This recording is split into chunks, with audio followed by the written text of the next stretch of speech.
এক সাহাবি গেছেন আল্লাহর রসুলের কাছে গিয়া কইলে ইয়া রাসূলুল্লাহ আমার তো গরিবই যায় না, আমি বড় কষ্ট করি, আর আপনি আমার লাগি দোয়া করক। রাসূলুল্লাহ কইলা বিবাহ করলিছেন? বলে জিও। বলে তে যাও আরেক বিবাহ করে দিও। রাসূলুল্লাহ খোয়ার পরে সাহাবি আরেক বিবাহ করলিছেন। কইল বিবাহ কয়টা? দুইটা। আমরা দশইলা যদি কোনো মেসাব এখন যাও বিবাহ আরেখান করে দিও, মেসাব তো নবীজির ওয়ারি বাদর দিন চাকরি যাইব না কইছে।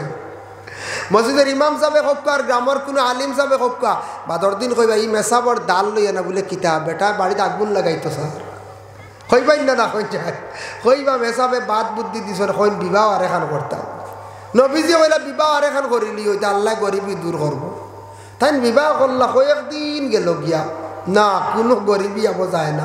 আর একজন বাড়িছেন তো খানি খরচ বাড়িছে না, বড় কষ্ট। কইলারে রাসূলুল্লাহ কইছেন যে কি যাই আবার যাইতাম। ইয়া রাসূলুল্লাহ আপনি আমার আদেশ করছেন বিবাহ আরেকটা করলাম মকনো পর্যন্ত আমার গরিবি দূর হইল না। রাসূলুল্লাহ ফরমায় যাও আরেকটা বিবাহ করিলাই। তিনটা সাহাবী বিবাহ করলা, তিনজন বিবি করে। তিন বিবাহ করার পরে রাসূলুল্লাহর কাছে আসিয়া পরামর্শ চাইলে ইয়া রাসূলুল্লাহ আপনি দু জাহানের বাদশা রহমতুল্লিল আলামিন, আপনি কইন কিন্তু আপনার কথা আমি ঘুরাই না। তবে আমি আপনার কাছে কইতাম তিন বিবাহ তো করলাম, আমি পরিবার কিলা চালাইতাম, আমার গরিবি কিভাবে দূর হইব কইয়া দেখা। বলে বুঝছো না নি সাহাবী গরর বিবি অকল গড়ে আনিয়া খালি রাখছনি? বলে হ্যাঁ। বলে গরর বিবি অকলরে কিছু হাত খানাই লাড়িতাম। ইয়া রাসূলুল্লাহ বলে কিলা? বলে তোমার গড়ের বিবি হলে হাতর কাজ গড়ের মধ্যে খরকা, তুমি জঙ্গলের মধ্যে যাও বাসানো গিয়া খাসা বাসা নিয়া গড়ের বিবি হলের কাছে দেও। আর তুমি জঙ্গল যাইবা মজুর ফাঁকে ডানা ফালাইব, অতা নিয়ে গড়ের বিবি হলরে দিও। এরা অতা দিয়া ফুল বানাইবা, বিভিন্ন জিনিস বানাইবা, বাজার নিয়া বিক্রি করবা। বাঁশ দিয়া বিভিন্ন খলই টুকরি অতা বানাইবা, বাজার নিয়া বিক্রি করবায়। তুমি তখন বিক্রি করি করি তোমার গড় আস্তে আস্তে টেকাওয়া আরম্ভ হইব। খালি বিবাহ করিয়া গড়ের বিবি হলরে গড় বসাইয়া খাওয়াইলে গরিবি দূর হইত নাই। বুঝবাইছেন? রাসূলুল্লাহ কইছেন মানচর যাও কইলা গড়ের বিবি হলরে আমরা নবীও কইছেন রাসূলুল্লাহ আমার কইসলা বিবাহ করার কথা করছি। এখন নবীজি কইছেন আমি কিছু তা বাঁশ সামানতা আনিয়া দিতাম, তুমি তান খাম করো তা হলই বানাও টুকরি বানাও। দহক নবীজির জমানাত নবীজি কইছেন হলই টুকরি বানাইবার কথা। এখন পর্যন্ত মা বলে হলে বানাইনি না না বানায়। তে তখন মহিলা হলে বানানি শুরু করছেন। আর সাহাবি বাজার নিয়ে খালি বিক্রি করা আরম্ভ করছেন। বিক্রি করতে করতে টেকা টুকা বাড়িয়া সর্বশেষে একবারে ইয়া রাসূলুল্লাহ আমি মনে হয় জহাতর মালিক হইছি। আর সুবহানাল্লাহ গরিবি রইছেন না। এর জন্য বিশেষ করে আল্লাহর বন্দেগান আমাদের দেশে এখন তো হলই টুকরি বানানেওয়ালা মহিলা হল নাই, সেও জানে নাই তা খাস মহিলা হলে পারইন না। তবে কিন্তু জানিয়া রাখবা গড়ের মহিলা হলে যত বেশি হাতের কাজ জানেন স্বামীর ফায়দা হয়। গড়ের মহিলা যত সুন্দর করিয়া গড়ের খাস কর্ম করিয়া যাইবা। কোনো কোনো বাড়ির দেখবা গড়ের বিবি হলে ফুল বানাইত্রা অবসর সময়, বালিশর তোয়ালি বানাইত্রা, বিভিন্ন জিনিস বানাইত্রা। বানাইলে কি হয় স্বামীর উন্নত হয়, ফায়দা হয়। এক জিনিস লোয়া লাগতো আসলো গড়ের মহিলার কারণে আর লোয়া লাগছে না, এটার তাকি স্বামীর একটা খেদমত হয়, সাহায্য হয়। ওই বন্যা না কোন চাই। তবে হলই টুকরির ওয়াজ শুনিয়া রাসূলুল্লাহ কইছেন হিসাবে সারা এখন বড় বড় যদি বাঁশ নিয়ে দিয়া কয় হলই বানাও গরিবই যাইতো। এখন করে বিবি হলে যা হলই বানানি হারতা নাই, ক্ষমতা নাই। এখন যদি কেউ বড় বড় খালি যদি আইকালা বাঁশ নিয়ে দিয়ে এখন হলই বানাও টুকরি বানাও, এখন কোন সময় দেয় নবীজে দেখাইছেন ও জিনিসদের গরিবি দূর হইবার লাগে একটা সুব্যবস্থা। তবে যারা গরিবিলা তখন যদি ইলা কোনো কোনো ফ্যামিলি থাকে তে মহিলা হলে গড় যদি কিছু খাস গড় স্বামীর সাহায্য হইব না ওইব সাহায্য। যার জন্য বিশেষ করিয়া সনাতন ধর্মে সেটা আছে। কোনো ভিক্ষুক খাওয়ার বাড়ির মধ্যে গেলে ভিক্ষুক গেলে কিন্তু খাওয়ার থাকলে ভিক্ষা দেন না, এটা আমাদের জন্য নিষিদ্ধ নয়। আপনি খাওয়ার বেলায় বসছেন, একজন ভিক্ষুক আপনার বাড়িতে আসছে, আসার পরে কইতা বলে খাওয়ার প্রয়োজন আছে নি খাইবাইনি যাসনা করক আপনি। আর ভিক্ষুক রে খানি খাওয়াত বসাত থাকলে খানি দিলে কোনো মানা নাই, কোনো অসুবিধা নাই। আমরা মুসলমান হলে আমরা ভিক্ষুক রে জলদি ভিক্ষা দিয়ে বিদায় দিতাম, আরো 3 বাড়ি ভিক্ষুকে আটিতে পারত, আরো 3 বাড়ি আটিতে পারত।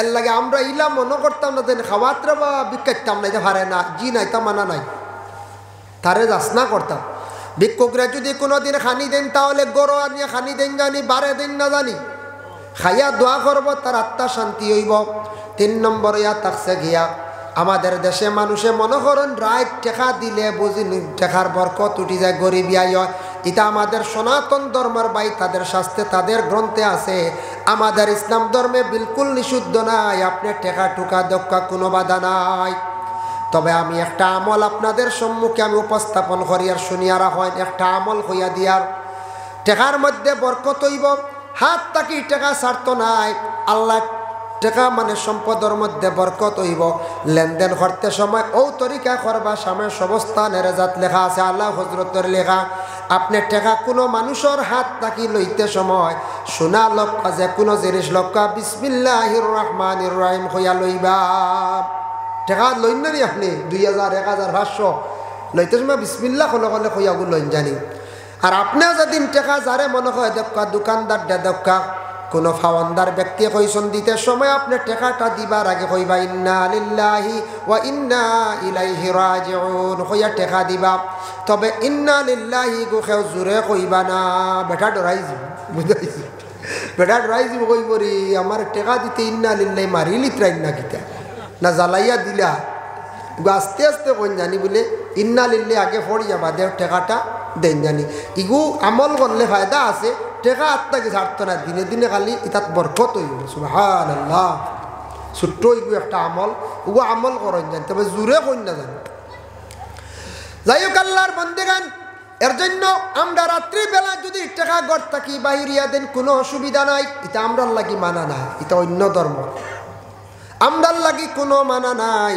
আমরা দিতাম পারে যার জন্য আল্লাহর বন্দেগান দয়া করি একটা জিনিস আরেকটা জিনিস খেয়াল করবা কোনো সময় আমরা ভিক্ষুকরে কোনো সময় গালি দিলাই আল্লাহকে ওয়াস্তে জীবনে কোনো ভিক্ষুকরে কঠিনভাবে কঠোরভাবে গালি দিবা না মনে আঘাত লাগাইবা না ফারসন্না দিসন্না সুন্দর মতে বুঝাইয়া দেওয়ার চেষ্টা করবা নতুবা ভিক্ষুকর মনে আঘাত দিবা না আল্লাহ আপনারে আমারে ভিখারি বানাইতে সময় লাগতো না আল্লাহ এমন এক স্রষ্টা এমন এক খালিক ও মালিক যেন মানুষরে আইস বাদশা বানাইতা পারন খাইলো আল্লাহ ফকির বানাইতা পারন নিশ্চয় আপনারা শুনছেন সোশ্যাল মিডিয়াত দেখছেন আজকে ফিলিস্তিন আর ইসরায়েলের মধ্যে উত্তেজনা দুইটা দেশে দুইটা রাষ্ট্রে দেখো যুদ্ধ চলিতে আছে চলের কিনা আল্লাহর বন্দেগান খবরে প্রকাশ একজন বড় ধরনের একজন মিডিয়া টুইটার করিয়া জানাইছেন তাই বলে কি হইছ হইলা বলে একজন ব্যক্তি অটাল সম্পদের কোটি টাকার মালিক আসলাম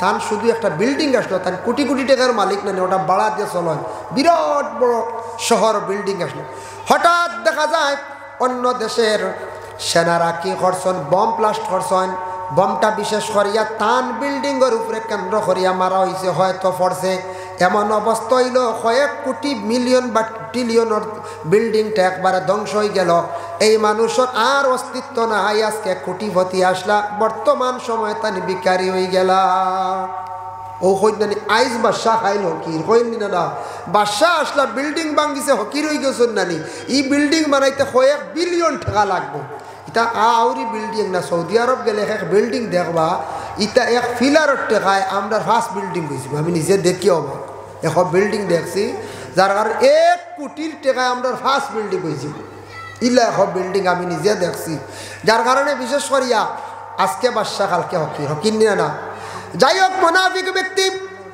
মুনাফিক ব্যক্তি গেছেন খানো কোন জায়গাত গেলা বাবা মুনাফিক ব্যক্তি গেছেন গিয়া হইল গো বিবি তোমারে আমি আগ্নির মধ্যে ফালাই দিতাম আগুন রেডি করছেন জ্বালাইছন ঘরের বিপিয়ে কইলা আমি আল্লাহকে ওয়াস্তে আমি দিছিলাম আল্লাহ রাস্তার মধ্যে তুমি তো মানছো না তাই আমি আল্লাহ রাস্তার মধ্যে হাজিরি দিতে আমি সুন্দর ইয়া আল্লাহ রাস্তার মধ্যে হাজিরি দিয়ার স্বামী আদেশ করছেন মহিলা জাপ দিয়ে আগ্নির মধ্যে পড়ছেন স্বামীর ডাক্কন দিলাইছেন উপরে মানে ডাকিয়া রাখি দিছেন একদিন গেল 2 দিন গেল 3 দিনের সময় স্বামীর মনের মধ্যে জাগলো বিবি তো নাই জ্বলিয়া সারখার সোনা তো জলদি জ্বলে না দেখিছেন সোনা পাওয়া যায়নি সাইয়া দেখে যেমনে ডাক্কন সরাইছে 3 দিন পরে ঘরের বিবি জেলা আসলা ওলা রইছুন আগুনে, কাপড় জ্বলল না, শরীরের কোন অংশ জ্বলল না, আল্লাহর বন্দিও মরলা না। সুবহানাল্লাহ। স্বামী শাহ লাভ দিয়ে পিছন দিকে সরছন, সরিয়া কইলা গো বিবি আমি তোমার কাছে জীবনে ভুল করে লাইছে, তুমি আমারে ক্ষমা দাও। বলে না না, আমার কাছে ক্ষমা পাওয়ার জন্য কোনো কিছু নাই, ক্ষমা প্রার্থী তুমি একমাত্র আল্লাহর কাছে। আল্লাহর কাছে তুমি ভুল স্বীকার করো, আল্লাহর কাছে ক্ষমা চাও। তুমি আমার যেন অগ্নির মধ্যে ফেলাইছ, জানিয়া রাখিও স্বামী আল্লাহর জাত এমন এক জাত যে আল্লাহর বিশ্বাস করছে, আল্লাহর এক বলিয়া মানি লাইছে, যে আল্লাহ যারে মায়া করে লাইছে আল্লাহ তারে কোনো দিন আগুন দি জ্বালাইতা নাই। জ্বালাইছুনি না, আল্লাহ মায়া করলিছুনি বান্দির আল বেটির বিশ্বাস যে 3 রুটির কারণে আমার ঘরের নিষ্ঠুর স্বামী আগ্নিত ফেলাইতরা, স্বামীর কথা মানিলেই পড়ি যায় যে থা বাঠো আছে আল্লাহ করবো। বেটিরে আগুন ঠান্ডা হয়েছে, জ্বলছেও না, বেটি কিচ্ছু হইছে না। এর জন্য এই যে বিশেষ করিয়া এমন এক মহিলা, যে মহিলা হইল গিয়া আল্লাহর খাস মায়ার এক বান্দি, খার ঘরে জিন্দগি খাটার, বলে মুনাফিকের ঘরে জিন্দগি খাটার, কৃপণ ব্যক্তির ঘরে জিন্দগি খাটার। এইভাবে তাকি যাইতে পারেন আমাদের দেশের মধ্যে কোনো মহিলা স্বামীর ঘরে জিন্দগি খাটাইতরা, কিন্তু স্বামী জীবনে টেকার চৌকু দেখাই না। টেকা টাঙ্ক তৈয়া বাক্সত তৈয়া তালা মারিয়ে মানে ফাড়ো তাকে চাবি বুঝাইছেন, ফাড়ো তাকে চাবি। গরর বিবিরে যদি বিশ্বাস করেন না, টেকা টুকা একটা আত দেন না, গরর বিবির মনে একটা দিল একটা বুড়াই আইবুন না, না কইব আমার স্বামী আমারে বিশ্বাস করেন না, কইবাই না কোন যায়। গরর বিবি অগলার আত পয়সা দিতা, বেটিন তোর মন কুশ থাকে, বেশি খরচি লাইলে বুঝাইতা বলে আউরি খরচিও না, বিবিন তোর মন একটা কুশ থাকে, আনন্দ থাকে। আমরার দেশ শোনা যায় কিছু স্বামী হলে গরর বিবিরে বিলকুল টেকা দেখাই না, এর লাগি মাঝে মধ্যে গড় ঝগড়া লাগে, দরবার লাগে। কিবা আমার ঘরত থাকি 200 টাকা নাই, 300 টাকা নাই, তোমার ঘরের বিবিরে তুমি নিজে নিজে সুর সাজাইত্রা বানাইত্রায়, বড় লজ্জার একটা ব্যাপার। লাগা বাড়ির মানছে শুনডা অমুক ঘরের মহিলা চুর হয়ে গেছে গিয়া স্বামীর পকেটের টাকা চুরি করে, হালে হয়তো অন্য কেউ চুরি করছে, আর যদিও মহিলা স্বামীর পকেট থাকি টাকা নিয়া থাকে নিচে এখানে বলে জরুরতে নিচে স্বামী তোমার জীবনে, তুমি এখানে ঘরের বিবিরে ঠেকা একবারে দেখাও না, একবারে চাও না, একবারে নিবন্য না কোন চাই নিব তো।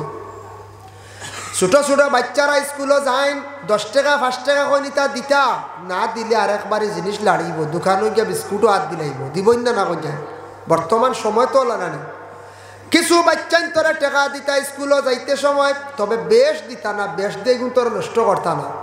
মোবাইল লইতাম বলে, না রে বাবা মোবাইলের লওয়ার সময় হয়েছে না, তোমার এই বয়স হয়েছে না, তুমি এখন ছোট রইছ, তোমার বয়স হয়েছে না, মোবাইল দিতাম না।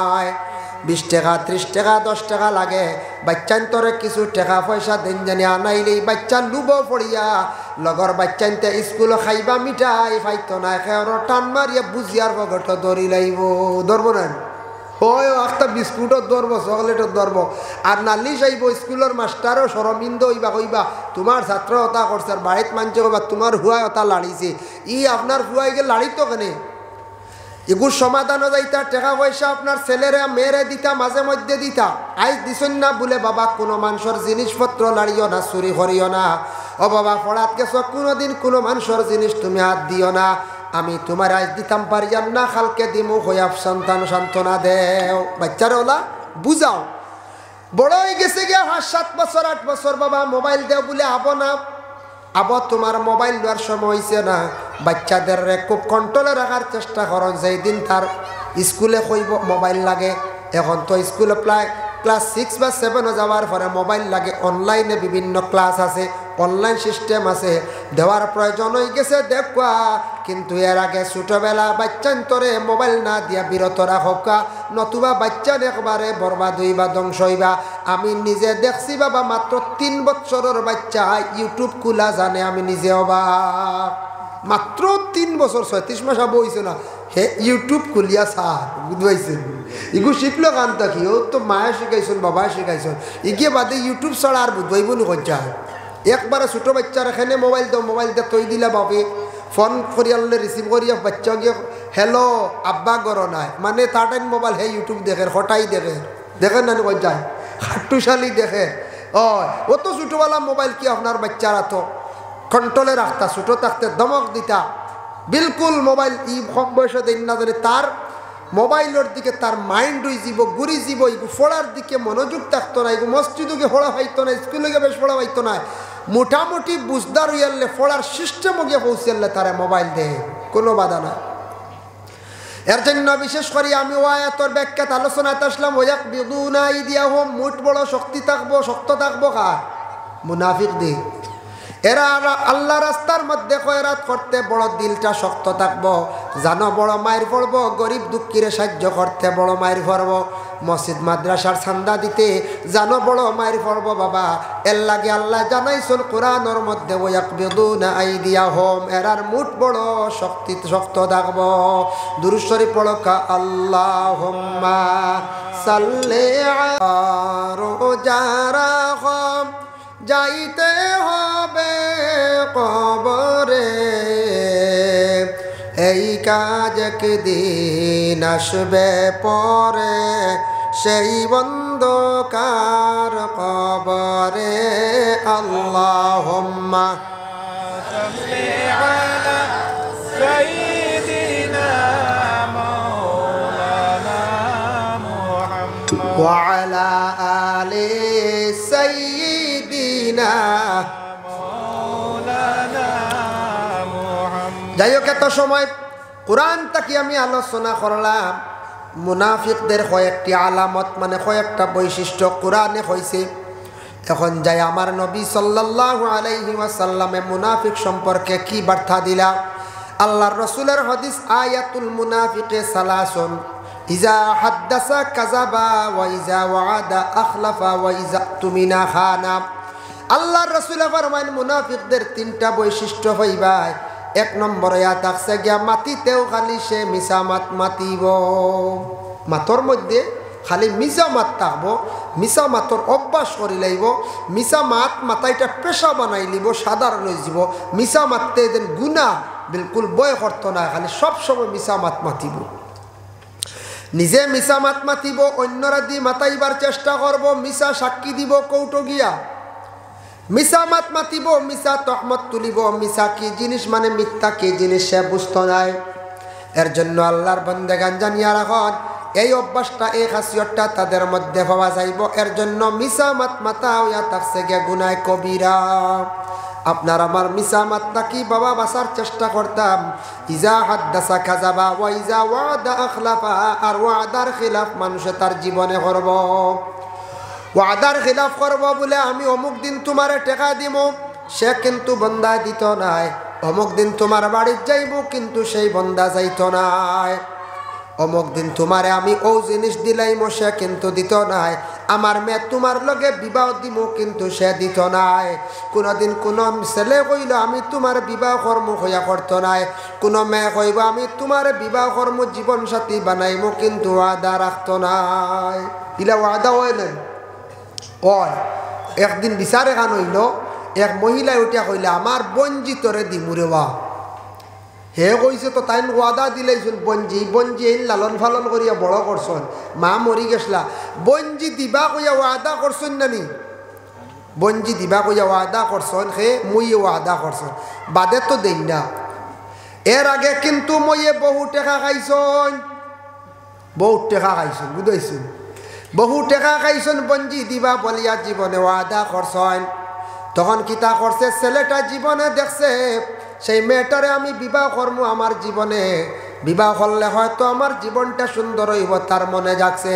সময় সময় কিন্তু সেই মাসিয়ে কি করছেন, টাকা নিয়ে সেই যুবকটার কাছ থেকে খাইছন। খাইতে খাইতে বহু টাকা খাইলিছন বাবা, তার ফুরাফুরি কোনো প্রমাণ পাওয়া গেছে না। মোটামুটি একটা টাকা খাইছেন, কিছু প্রমাণ পাওয়া গেছে, যেগুলা অ্যাকাউন্টে দিছে প্রমাণ মিলছে, আর লেনদেন করছে মানে অনলাইনে, আর যেগুলা হাতে দিছে এগুলার হিসাব পাওয়া গেছে না। হঠাৎ দেখা যায় সেই মাসিয়ে কি করলা, বঞ্চিত দেন না, ওয়াদার খিলাফ করে লাইছন। ছেলে তখন বহু ধরনের উৎপাত করা আরম্ভ করলো, সর্বশেষে বিচারও আরম্ভ হইল। বিচারের মধ্যে দেখা যায় সেই মেয়েটার মাসিয়ে বহু টাকা খাইছ। আচ্ছা বালা খামনি কোথায়, কত গুসের খাইছে আগে, হ্যাঁ কত টাকা খাইছ, এগুলো হালাল হইব না হারাম হইব, কোন চায় হারাম। এর লাগি বিশেষ করিয়া ইলা যদি কোনোদিন ওয়াদা করিয়া তখন ওয়াদার খিলাফ করলে কিন্তু সেটা হইয়া থাকছে গে গুনার কাজ, মুনাফিকদের বৈশিষ্ট্য। কোনোদিন যদি কথা করিলেন কোনো বাবায় গার্জেনটে বলে আমার মেয়ে অমুকর লাগি বিবাহ দিলাই মহয়া তবে দিলাইতাম, আর ওয়াদার খিলাফ যদি করার যান গুনাহগার হইলা, আর সে যদি বাধ্য হিসাবে ছাড়িয়া যায় তাহলে কোনো বাধা নাই, নতুবা ওয়াদা দিলাইলে আপনি ওয়াদা পুরা করতাম। এর জন্য এইভাবে যদি যে কোনো প্রকারে যদি ওয়াদা করুন, ওয়াদার খিলাফ আপনার আমার যদি করি, যে কোনো ব্যাপারে টেকার লেনদেন ব্যাপারে, বিবাহের ব্যাপারে, যে কোনো মাত ব্যাপারে ওয়াদা খিলাফ করা হইল মুনাফিকদের আলামত। 3 নম্বর রাসূলুল্লাহ সাল্লাল্লাহু আলাইহি ওয়াসাল্লাম ফরমান ওয়া ইযা তুমিনা খানা, আমানতর খেয়ানত করা যেটা এটা হইল গে মুনাফিকদের আলামত। কেউ গাড়ি এখান রাখছে আপনার বাড়িতে আমানত, ওখানটা চাইবা হইছে না বলে এখানে আপনি চালান যার ইজাজত দিছে না, আপনি যদি চালানিত লাগুন গাড়ি বাইক তাহলে আপনি খেয়ানত করলাম। কিছু টাকা দেওয়া হয়েছে, টাকা দেওয়ার পরে টাকাটা যদি আপনি লড়াচড়া করিলেন, টাকা দিয়ে ব্যবসা বাণিজ্য যদি লাগিয়ে যায়, বেটা রাখছে কিন্তু আমানত বলে বাইরব, টাকাটাই রাখতাম আমার সেব নাই, আপনি আমার টাকা 1 লাখ রাখুক গুণ আপনার কাছে আমানত, আমি 15 দিনের ভিতরে লইয়া যাই মগিয়া। আমারে কোনো ইজাজত দিছে না, জেলা দিছে ওলা টাকাটা থাকতো, ইজাজত নাই, লড়াচড়া করলে এটা খেয়ানত হয়ে গেছে গিয়া। কোনো মসজিদ বা মাদ্রাসার মোকাম কমিটির ক্যাশিয়ার আসন মানছে ইজাজত দিলে লাড়িতে পারবা, ইজাজত নাই, যেইভাবে আপনি কুষাধ্যক্ষ ক্যাশিয়ার আইসন আমানত আপনার কাছে সারায় রাখছেন, আমানতর খেয়ানত করতাম না। যদি এখন মাত যদি আমানত রাখা হয় বলে বাইরব, তোমার কাছে এখন মাত আমি রাখলাম, আমার মাত এখান আপনি অন্যর কাছে কইও না, যদি একজনে যদি কইলেন তাহলে আমানতর খেয়ানত হয়ে গেল গিয়া, আমানতর খেয়ানত হয়ে গেছে গিয়া। এর জন্য আমানত কখনো খেয়ানত আমরা কোনো প্রকার করতাম না। এগুলা কিতা মুনাফিকদের ওইয়া থাকছে গিয়া বৈশিষ্ট্য। যাই হোক আল্লাহর বন্দেগান, আরেকটা আমানত, আরেকটা হইল গিয়া মুনাফিকদের আলামত। রাসূলুল্লাহ সাল্লাল্লাহু আলাইহি ওয়াসাল্লামে ফরমায় 2 ওয়াক্তের নামাজ পড়তে মানুষের জীবনে বড় কষ্ট হইব, খালি তারিখ করব, জিন্দগির মধ্যে তার তারিখ শেষ হইতো না। এক হইল গিয়া এশার নামাজ, আর এক ওয়াক্ত হইল গিয়া ফজরের নামাজ। 2 ওয়াক্তের নামাজ পড়তে জীবনে কষ্ট হইব, খালি তারিখ করব বলে কিলা বাজার তাকি গিয়া, রাস্তার তাকি গল্প শেষ করি গিয়া ঘরের মধ্যে গিয়া যখন দেখলা খানি রেডি, খাইলাই বাদে নমাজ পড়বো, খাওয়ার পরে শরীরটা বার হয়ে যাব, হইবা আইজার খাম নাই, আগামীকাল ফজর তাকিয়া নমাজর স্টার্ট করমু, হই এশার নমাজ শেষ। ভাই এমনি বুড়া লাগে, খাইল তাকিবা আল্লাহর হলা ফজর তাকি, ফজর যাইব গিয়া ঘুমে, ঘুমন্ত অবস্থা তান ফজর গেল গিয়া, ফজরও গেল না, জুয়ার ফড়ি লাইবা, আসরও ফড়ি লাইবা, মাগরিবও ফড়ি লাইবা, 3 ওয়াক্তের নমাজ ফড়ি লাইবা, 3 ওয়াক্তের নামাজ পড়ি লাইবা। 3 ওয়াক্তের নামাজ পড়তে কোনো বাধা নাই, এই 3 ওয়াক্ত বেশিরভাগ পড়িবা, কিন্তু 2 ওয়াক্ত নিয়ে লড়াই, এই 2 ওয়াক্তের নামাজ পড়তে তার জীবনে বড় বুড়া লাগবো। আল্লাহর রাসূলের ফরমান সেটা হইয়া থাকছে গিয়া মুনাফিকদের আলামত। এশার নামাজ আর ফজরের নামাজ তারা পড়িতে সময় খালি তারিখ করব, এশার নামাজ পড়তে তারিখ করব, অবহেলা করব, আর ফজরের নামাজ পড়িতে সময় বিছনা ছাড়ত নাই। আখতা ব্যতিক্রম এইটা মিয়া সাবক লড়ো মিস হয়, কিন্তু দায় হইতো না। আল্লাহর বন্দেগান কোনো সময় কোনো ক্ষেত্রে ফজরের নামাজ খোঁজ হয়ে যায়, তবে আদায় করে লাইতা, তবে এরার এই 2 ওয়াক্তের নামাজ লইয়া জানো বেশি মাইর পড়ব।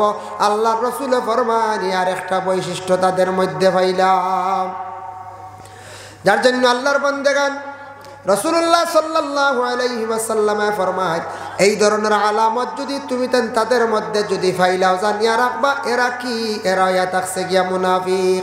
মুনাফিক বাবা বলিয়া জন্মগ্রহণ করে না, খেয়রের কপালও মুনাফিক লেখা নাই, খেয়রের ফিটির মধ্যে লেখা নাই, খেয়রের কু জলদি সার্টিফিকেট আপনি মুনাফিক বলিয়া দিতে পারতেন না।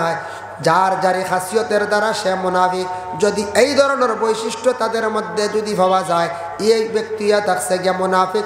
রাসূলুল্লাহর প্রশ্ন করা হইল, ইয়া রাসূলুল্লাহ, ইয়া হাবিবাল্লাহ, মুনাফিক কি বেহেশত যাইব? আল্লাহর রাসূলে ফরমায়, না না, মুনাফিক বেহেশত যাইতে পারতা নাই।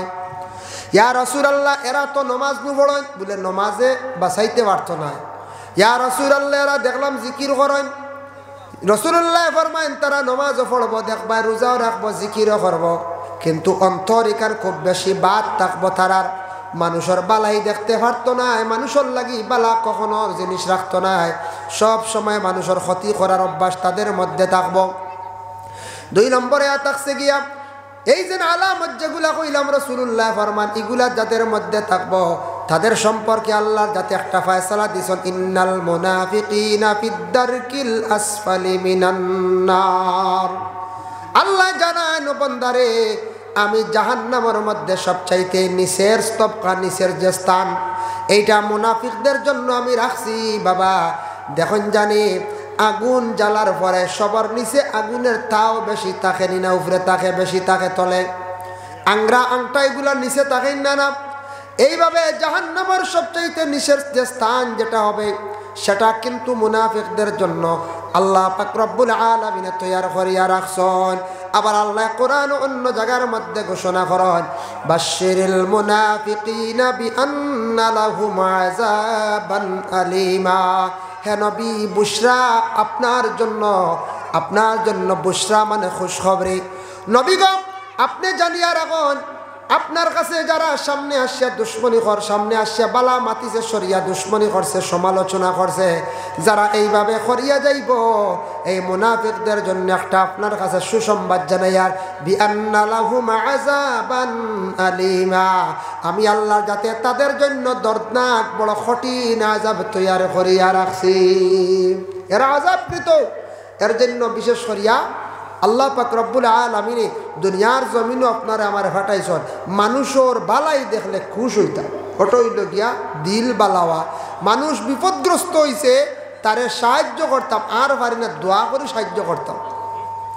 আল্লাহ মানুষটা মুসিবত যারা বিপদগ্রস্ত, আল্লাহ তারে আপনি সাহায্য করক, আল্লাহ তারে আপনি বিপদ থেকে উদ্ধার করক। ওটয়া থাকছে গে ইমানি হাইসিয়ত, ইমান ওটা হইল গে মুমিনের কাজ। আর মানুষ বিপদগ্রস্ত দেখার পরে যদি দোয়া করেন করে যদি আরো ভালো হয়েছে আরো বিপদী হোক, এটা কিন্তু মুমিনদের কাজ না, এটা হইল মুনাফিকের কাজ। যার জন্য আল্লাহর বান্দাগান আল্লাহ পাক রব্বুল আলামিন আপনারে আমারে মুমিনের দফতরের মধ্যে আল্লাহ যেন আমরা স্থান দেই, আমরা যেন মুমিন হইয়া বাবা মরতাম পারি। মুমিনদের দরজা আল্লাহ পাক রব্বুল আলামিন সবর উচ্চ স্থানে আল্লাহ রাখছেন। এর জন্য প্রথম পর্যায়ে মুমিনরা জান্নাতের মধ্যে যাইবা, আর জাহান্নামের মধ্যে মুনাফিকদের সবচাইতে নিচে ফালানি হইব।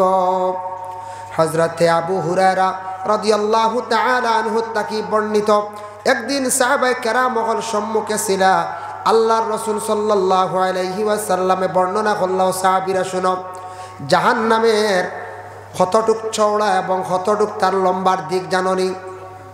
ইয়া রাসূলুল্লাহ জানি না আমরা, আপনি খুব ভালো জানবা। আল্লাহর রাসূলে ফরমান জাহান্নামের চওড়া লম্বা হইল গিয়া এক সাইড থাকি আর এক সাইড যাইতে পর্যন্ত 40 বছর সময় লাগব। আমাদের ভারতবর্ষের শিহাব চতুর হাটিয়া পায়ে গেলা গিয়া মক্কা মদিনায় কয় মাস লাগছি? কয় মাস লাগলো? 6-8 মাস হলা না? 6-8 মাস বা 10 মাসও বেলা ফুরা কইতাম পারি আর না। 6 মাস বা 8 মাসে আমার ভাই ভারত তাকিয়া মদিনায় গিয়া পৌঁছে গেলা, গিয়া মক্কাত গেলা, মদিনায় গেলাম। 6-8 মাসে গিয়া কত হাজার কিলোমিটার ফাড়ি দিয়া গেলা, কয়েকটা রাষ্ট্র ভ্রমণ করিয়া আমার ভাই গেলা। কিন্তু নবী যে ফরমান একজন মানুষে যদি হাঁটা আরম্ভ করে 40 বছর এক সাইড থাকি আর এক সাইডে যাইতে লাগবো। এত লম্বা আল্লাহ পাক রব্বুল আলামিনে জাহান্নাম তৈয়ার করিয়া রাখছেন। আবার রাসূলুল্লাহ সাল্লাল্লাহু আলাইহি ওয়াসাল্লামের আরেকটা হাদিস তার মফহুমটা বয়ান করিয়া হযরতে কাতাদা রাদিয়াল্লাহু তাআলা আনহু বর্ণনা করেন, আমরা একদিন রাসূলুল্লাহর সম্মুখে ছিলাম, আরো অন্যান্য সাহাবায়ে কেরামগণ ছিলাম। হঠাৎ একটা বিকট আমরা আওয়াজ শুনলাম। আল্লাহর রাসূলকে কইলাম, ইয়া রাসূলুল্লাহ কিসের আওয়াজ? রাসূলুল্লাহ ফরমান, সাহাবায়ে কেরাম